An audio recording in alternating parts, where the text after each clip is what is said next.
Hello friends, welcome back education for all. I hope आप लोग अपनी तैयारी बेहतर ढंग से कर रहे होंगे। हम लोग इस सीरीज़ में देख रहे हैं एनसीईआरटी सार संग्रह महेश कुमार बंडमाल का। इसमें हम लोग भारतीय संविधान देख रहे हैं, जिसमें इसमें पीछे का सारा टॉपिक का प्लेलिस्ट बना दिया गया है। आज का टॉपिक है राष्ट्रपति। चलिए शुरू करते हैं। अगर आप लोग को वीडियो पसंद आए तो प्लीज़ लाइक, सब्सक्राइब और शेयर कीजिएगा अपने दोस्तों को, और अपनी तैयारी को बेहतर ढंग से और आगे बढ़ाते रहिएगा। राष्ट्रपति पद की अर्हताएं क्वालिफिकेशन अनुच्छेद 58 में है। राष्ट्रपति पद की जो अर्हताएं होती है किस आर्टिकल में है? तो आर्टिकल 58। राष्ट्रपति भारत का नागरिक होना चाहिए, उसकी न्यूनतम उम्र 35 वर्ष होनी चाहिए, लोकसभा का निर्वाचित सदस्य होने की योग्यता होनी चाहिए, किसी भी लाभ के पद पे ना हो। राष्ट्रपति की क्या क्या अर्हताएं हैं वो अनुच्छेद 58 में दिया है। और अनुच्छेद 58 में दिया है क्या कि राष्ट्रपति पद की क्या क्या अर्हताएं हैं। तो इसमें क्या, भारत का नागरिक होना चाहिए, न्यूनतम आयु 35 वर्ष की होना चाहिए, लोकसभा का सदस्य निर्वाचित होने की योग्यता होनी चाहिए, किसी लाभ के पद पे ना हो, ऑफिस ऑफ प्रॉफिट माने किसी भी लाभ के पद पे नहीं होना चाहिए। भारत में राष्ट्रपति का निर्वाचन किस प्रकार होता है? तो ये अप्रत्यक्ष मतदान से होता है। अनुपातिक प्रतिनिधित्व में से एकल संक्रमणीय मत द्वारा होता है। राष्ट्रपति का निर्वाचन कैसे होता है? अप्रत्यक्ष मतदान से होता है। अनुपातिक प्रतिनिधित्व, जो प्रतिनिधि होते हैं वो वोट करते हैं, जो एकल संक्रमणीय मत पद्धति के द्वारा। नेक्स्ट है, भारत के राष्ट्रपति के चुनाव में मतदान कौन करता है? जो भारत का राष्ट्रपति का चुनाव होता है उसमें मतदान कौन करता है? तो राज्यसभा, लोकसभा और राज्य व केंद्र शासित प्रदेशों की विधानसभाओं के निर्वाचित सदस्य करते हैं। नेक्स्ट है, भारत के राष्ट्रपति उम्मीदवार के प्रस्ताव का अनुसमर्थन कम से कम कितने सदस्यों द्वारा किया जाना चाहिए? ये 50 निर्वाचकों के द्वारा किया जाना चाहिए। ये एग्जाम में हमेशा पूछता है। भारत के राष्ट्रपति जो होते हैं उम्मीदवार, उनके प्रस्ताव का अनुसमर्थन कम से कम कितने सदस्यों द्वारा किया जाना चाहिए? तो कम से कम 50 जो निर्वाचक सदस्य हैं उनके द्वारा किया जाना चाहिए। भारत में राष्ट्रपति का चुनाव एकल हस्तांतरणीय मत प्रणाली सिंगल ट्रांसफरेबल वोट सिस्टम द्वारा किया जाता है। नेक्स्ट देखेंगे, राष्ट्रपति के निर्वाचन में किसी राज्य का मुख्यमंत्री किस स्थिति में मतदान करने के लिए पात्र नहीं होगा? यदि वह राज्य विधानमंडल के उच्च सदन का सदस्य हो। उच्च सदन क्या होता है? विधान परिषद होता है राज्य में, और केंद्र में होता है राज्यसभा, और निम्न सदन लोकसभा होता है, और राज्य में होता है आपका विधानसभा। तो क्या दिया है? राष्ट्रपति के निर्वाचन में अगर कोई मुख्यमंत्री किस स्थिति में मतदान करने का पात्र नहीं होगा, तो यदि वह राज्य विधानमंडल में उच्च सदन का सदस्य होगा तो वो वोट करने में असमर्थ होगा। आगे देखते हैं, कौन राष्ट्रपति के निर्वाचक मंडल का तो भाग है परंतु वह उसके महाभियोग में भाग नहीं लेता है? राज्यों की विधानसभाएं, जो राज्य की विधानसभाएं हैं वो निर्वाचक मंडल में तो भाग लेती हैं, लेकिन जब राष्ट्रपति पर महाभियोग लाया जाता है तो उसमें भाग नहीं लेती हैं। नेक्स्ट है, संसद अथवा विधानसभा का कोई सदस्य राष्ट्रपति निर्वाचित हो सकता है परंतु उस पर क्या शर्तें हैं? तो निर्वाचित होने के उपरांत उसे अपनी सदस्यता छोड़नी होगी। संसद अथवा विधानसभा का कोई भी सदस्य राष्ट्रपति पद पर निर्वाचित हो सकता है, लेकिन जब निर्वाचित हो जाएगा तो उसके बाद उसको क्या करना होगा? अपना पद छोड़ना होगा। नेक्स्ट देखेंगे, संसद के लिए राष्ट्रपति का अभिभाषण कौन तैयार करता है? तो ये केंद्रीय मंत्रिमंडल तैयार करता है। राष्ट्रपति की मृत्यु, पद त्याग अथवा हटाए जाने पर पद की रिक्ति वैकेंसी ऑफ पोस्ट को 6 माह के समय के भीतर भरना होता है। यानी राष्ट्रपति की मृत्यु हो गई, पद त्याग हो गया या महाभियोग से हटा दिया गया, तो एक क्राइटेरिया है कि 6 माह के भीतर राष्ट्रपति का दोबारा निर्वाचन कराना आवश्यक है। नेक्स्ट है, भारत के राष्ट्रपति चुनाव में उत्पन्न विवाद का निपटारा कौन करता है? तो कौन करता है? सर्वोच्च न्यायालय करता है। नेक्स्ट है, भारत के राष्ट्रपति को उसके कार्यकाल की समाप्ति से पूर्व किस प्रकार पद से हटाया जा सकता है? महाभियोग या इम्पीचमेंट के द्वारा। महाभियोग इम्पीचमेंट के द्वारा।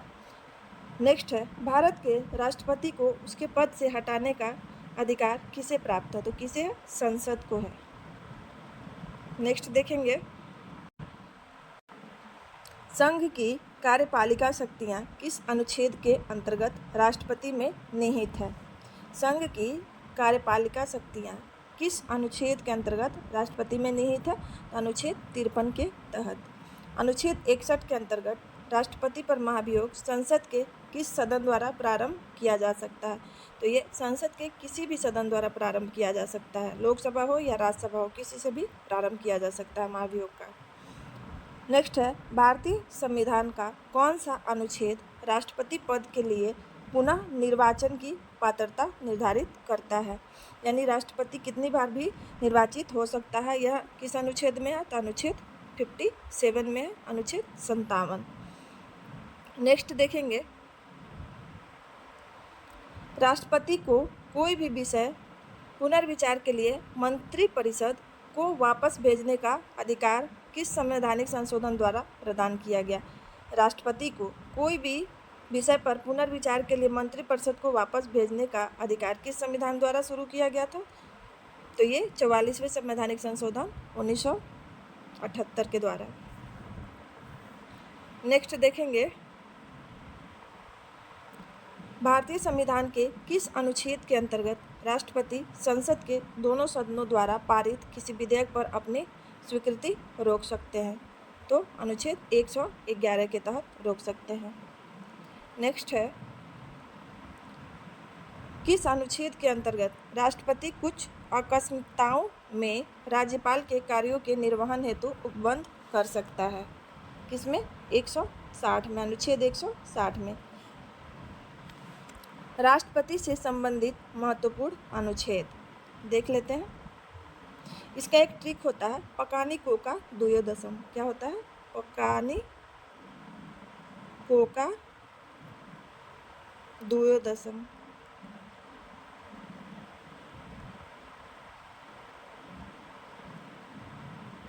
यानी अनुच्छेद 52 हो जाएगा राष्ट्रपति का पद, अनुच्छेद 53 हो जाएगा संघ की कार्यपालिका शक्ति, अनुच्छेद 54 हो जाएगा राष्ट्रपति का निर्वाचक मंडल, अनुच्छेद 55 हो जाएगा राष्ट्रपति के निर्वाचन की रीति या नियम, अनुच्छेद 56 हो जाएगा राष्ट्रपति की पदावधि,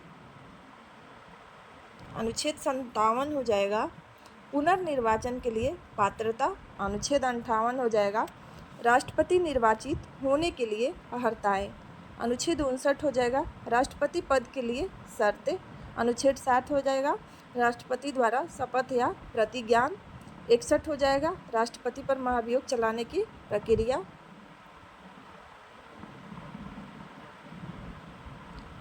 अनुच्छेद 62 हो जाएगा राष्ट्रपति का पद रिक्त होने की स्थिति में उसे भरने के लिए निर्वाचन करने का समय और आकस्मिक रिक्ति को भरने के लिए निर्वाचित व्यक्ति की पदावधि, अनुच्छेद 72 हो जाएगा क्षमा आदि की और कुछ मामलों में दंडादेश के निलंबन, परिहार या लघुकरण की राष्ट्रपति की शक्ति, अनुच्छेद 73 हो जाएगा संघ की कार्यपालिका शक्ति का विस्तार, अनुच्छेद 73 क्या हो जाएगा? संघ की कार्यपालिका शक्ति का विस्तार। आगे देखते हैं,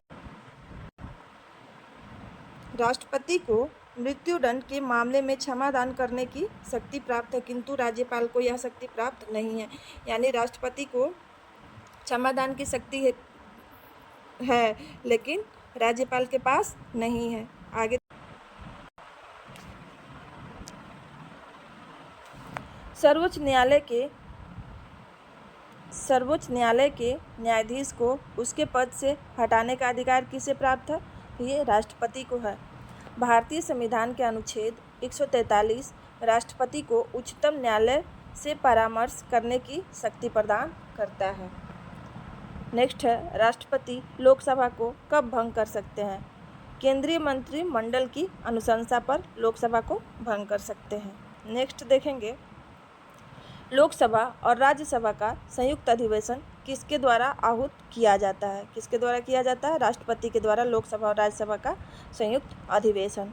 नेक्स्ट है, भारत के राष्ट्रपति ने किस एकमात्र मामले में जेवी वीटो की शक्ति का प्रयोग किया था? तो ये भारत डाकघर संशोधन विधेयक वर्ष 1986 में किए थे। नेक्स्ट देखेंगे,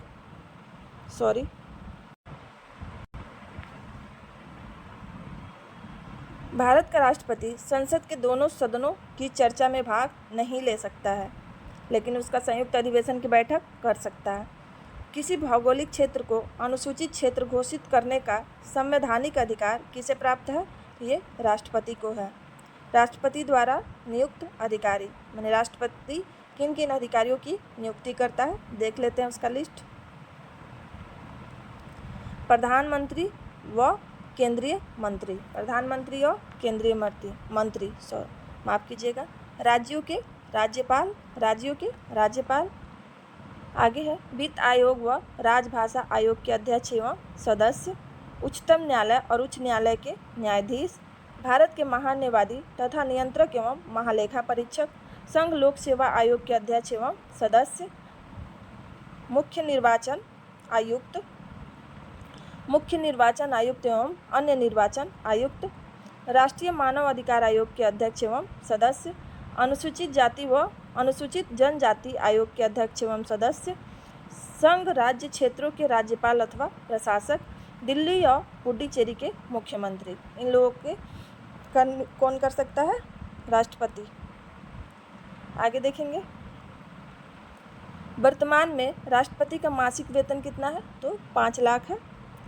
यदि भारत के राष्ट्रपति का पद रिक्त हो जाए और कोई उपराष्ट्रपति भी न हो, तब कार्यवाहक राष्ट्रपति कौन होगा? सर्वोच्च न्यायालय का मुख्य न्यायाधीश होगा। अगर ये भी सर्वोच्च न्यायालय का मुख्य न्यायाधीश भी नहीं है उस टाइम, तो सर्वोच्च न्यायालय के वरिष्ठ न्यायाधीश हो जाएंगे। नेक्स्ट देखेंगे, वह राष्ट्र का प्रतिनिधित्व करता है परंतु राष्ट्र का नेतृत्व नहीं करता है। यह उक्ति किस पर लागू होती है? तो राष्ट्रपति पर, भारत के राष्ट्रपति पर। भारत के राष्ट्रपतियों में से कौन बिहार का राज्यपाल रह चुका है? तो ये डॉक्टर जाकिर हुसैन और श्री रामनाथ कोविंद, 2 लोग रह चुके हैं बिहार का राज्यपाल। कौन कौन? जाकिर हुसैन और श्री रामनाथ कोविंद। नेक्स्ट देखेंगे,